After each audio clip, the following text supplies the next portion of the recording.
from back in the 90s, it was basically just a budget rights retainer designed never to be seen. But this is the first actual legit movie with big name actors and a real budget to get shit canned when it's basically ready to go. Damn man, you've got to feel bad for the people involved in this. Like, imagine spending months or even years developing a major project like this, only to get told at the 11th hour that the whole thing's going to get erased quicker than an unpopular Soviet citizen, and all your hard work was for fucking nothing. It's a bit like taking the mountain to Mohammed, only to find out that he's already got a bigger one. I mean, don't get me wrong, it was always going to be a tough sell from a floundering studio that doesn't seem to know what to do with its awesome lineup of characters. Yet another female-centric superhero flick from a company with a spotty track record for this kind of thing, featuring a race-swap protagonist and some weird multiversal plot device that felt like a cheap excuse to get Michael Keaton back as Bruce Wayne. And I imagine the poor test screenings didn't exactly help convince the studio that they had a major hit on their hands, but if the rumours that I've heard are true, it actually scored higher than Black Adam and Shazam 2.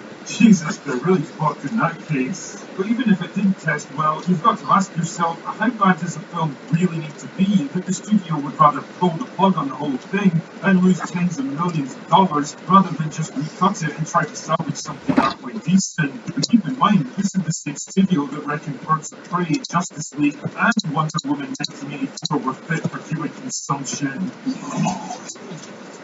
I mean, shit, man, you could even have released it direct to streaming and still recoup some of your losses. I don't know about you, but I'd rather make back $10 million than $0. Not very fun.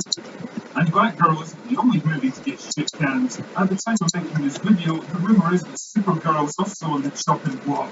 Two female-centric superhero movies featuring race-swap protagonists that happen to get unceremoniously cancelled at the same time. What's ever could be the connection here, I wonder? Well, buckle up, dear viewer, because we're about to venture into the murky world of corporate politics. The connection in this case is David Zaslav, the head of Warner Brothers Discovery, the new company that was created after AT&T dropped Warner Brothers like a big steaming turd because it was losing money hand over fist, and Discovery bought it up instead.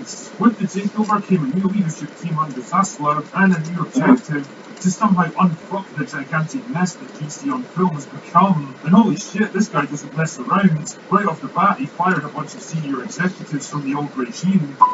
Encouraged them to step down of their own free will, and now he's turned his attention to the films that they were making. See, this isn't the first time that Warner have course-corrected like this. In the wake of the failed Snyderverse, the film division was reorganised under Walter Hamada, and his genius strategy was to basically do whatever was popular at the time. And what was popular at the time was diversity, female empowerment, and representation. And rather than try to work those things into his movies with skill, intelligence, and patience, Warner Brothers instead decided to just straight up replace popular characters played by problematic white men with more alternatives.